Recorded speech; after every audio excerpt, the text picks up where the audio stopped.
When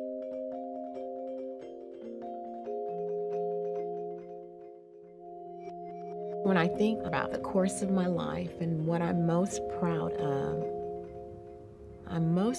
the fact that I was actually able to complete my bachelor's degree in engineering after having experienced a tremendous loss of my mom at the very beginning of my college days.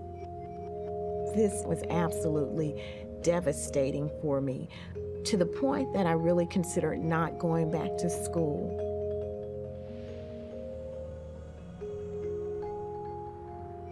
My dad sat me down and he reminded me of just all of the hopes and the dreams and the commitment that my mom had to my education.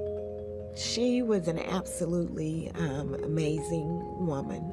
And I think probably what sticks most with me is that she had such tenacity.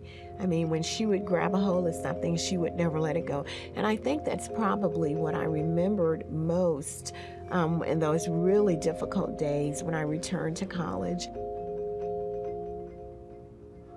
I remember walking into my first classroom, and a lot of the classrooms were just filled with men. I was one of just very few women who were in the class. And I remember feeling a little bit intimidated.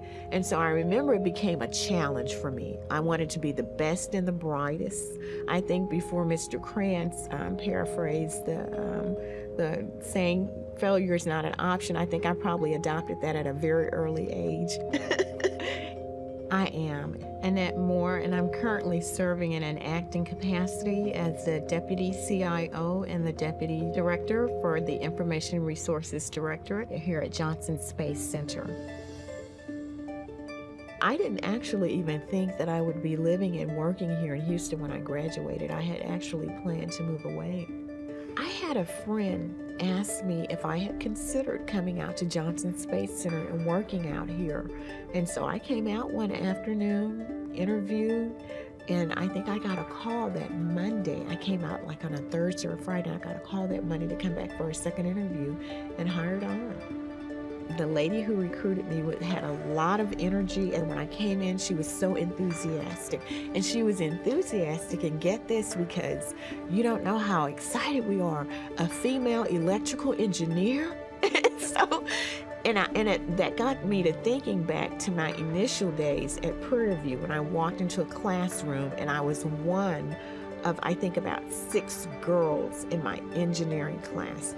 And so now when I look back and then I see how many young girls are entering the field of engineering, it is absolutely exciting. And I think for myself, good for them. I started off my NASA career as a contractor and then became civil servant.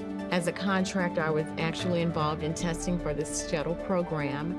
And then as a civil servant, I started off in the Office of Education, where I was actually the executive officer to the AA for education at that time. My start here was great, absolutely great. I was nervous, did not know what to expect. It was all very new to me. And I was just thinking, oh my gosh, I'm actually working for NASA. And I think what was probably the thing that most resonated with me is that it really felt like a team. I grew up in a family of 7 kids. And if you want to really learn what teamwork is, grow up in a big family.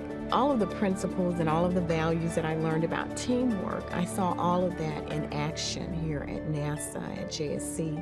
Every day that I come in, I'm just amazed and so thankful that I work here.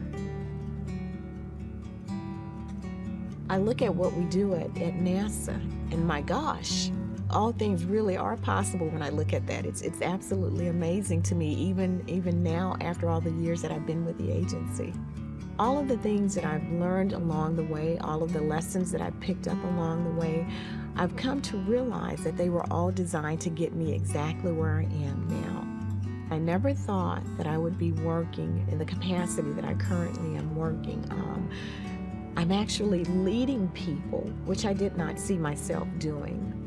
Without a doubt, you have to work really hard for what you want. Never give up. Never give up on yourself. It's okay if initially you don't know what you want to do or you change your mind along the way. I think you have to commit to a path, and once you do that, you have to stay the course. I don't have my future charted out day by day and what's the next plan. What I have learned is just to take each day as it comes. I've learned that when I try to plan it out and I try to plot it out, it generally doesn't go quite the way I had thought it would. So I've learned that if I just take it one day at a time, and if I appreciate everything that I get in each and every one of those days, that I'm getting a little bit of what I'm going to need to get me to that next day. I absolutely believed something that my mom used to tell me, that everything and anything is possible, that nothing is impossible. I know she'd be very pleased and very proud, and she'd say, gosh, I knew you could do that. I knew you could. That's why I would always push you. I knew you would do this one day.